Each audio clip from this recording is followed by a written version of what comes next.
ഒരുപാട് ക്യാമ്പുകൾ ഞാൻ കൂടിയിട്ടുണ്ടെങ്കിലും ആ ക്യാമ്പിനകത്ത് നമ്മൾ തിരിച്ചു പോകുമ്പോൾ എങ്ങനെയെന്ന് ചോദ്യം നിൽപ്പുണ്ടായിരുന്നു.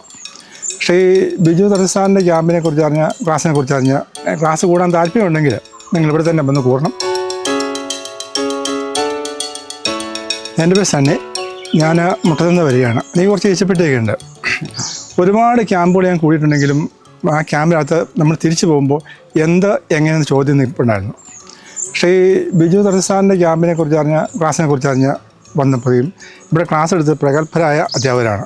സയൻറ്റിസ്റ്റുകൾ, ഡെയ്സി മാഡം പൂനെ ഇൻസ്റ്റിറ്റ്യൂട്ടിലെ, പിന്നെ നമ്മുടെ സുനിൽ സാറ് മാവേലിക്കര കോർട്ടിക്കോർപ്പിൻ്റെ, ഇവർക്ക് എടുത്ത ക്ലാസ്സുകൾ നല്ല ഭംഗിയായ ക്ലാസ്സുകളാണ് നമുക്ക് എടുത്തു തന്നിരിക്കുന്നത്. അതുകൊണ്ട് നമുക്ക് ധൈര്യമായിട്ടും രീച്ച വളക്കാൻ മുന്നോട്ട് ഇറങ്ങാനുള്ള എല്ലാ സാഹചര്യവും എടുത്ത് കാണിച്ചിട്ടുണ്ട്. പിന്നെ ബിജു സാറിൻ്റെ ഇവിടുത്തെ രീതി, നല്ല സഹകരണം, നല്ല ഇടപെടൽ, നല്ല രീതി, നല്ല ഭക്ഷണം. ഇതിപ്പം ഫീസിനേക്കാളും കൂടുതൽ ചിലവായെന്ന് എനിക്ക് തോന്നുന്നത്. വാസ്തവത്തിൽ ഫീസിനേക്കാളും ഇറച്ചി മീൻ മുട്ടൻ കൂട്ടിയുള്ള എല്ലാ ആഹാരങ്ങളുമായിരുന്നു ഇവിടെ വന്നുകൊണ്ടിരുന്നത്. അപ്പോൾ നല്ല രീതിയിലുള്ള ക്ലാസ്സുകളൊന്നും ഇങ്ങനെയോടൊന്നും ആരും ചെയ്യാറില്ല. ഞങ്ങൾ ചെയ്തു തന്നിട്ടുണ്ട്.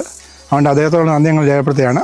പിന്നെ ഇവിടെയുള്ള ആൾക്കാരുടെ സഹകരണവും എല്ലാവരും ആയിട്ട് നല്ല രീതിയിൽ പോയതിൽ വളരെ സന്തോഷിക്കുന്നു. പിന്നെ ഞങ്ങൾ മുട്ടം പഞ്ചായത്തിൽ സൊസൈറ്റി തുടങ്ങുന്നുണ്ട്. സാറിനെ വിളിക്കണമെന്നൊക്കെ ആഗ്രഹിക്കുന്നു. ഇനി ക്ലാസ് കൂടാൻ താല്പര്യമുണ്ടെങ്കിൽ നിങ്ങൾ ഇവിടെ തന്നെ വന്ന് കൂടണം. നല്ല ക്ലാസ്സായിരുന്നു, നല്ല ഫസ്റ്റ് ക്ലാസ്സായിരുന്നു.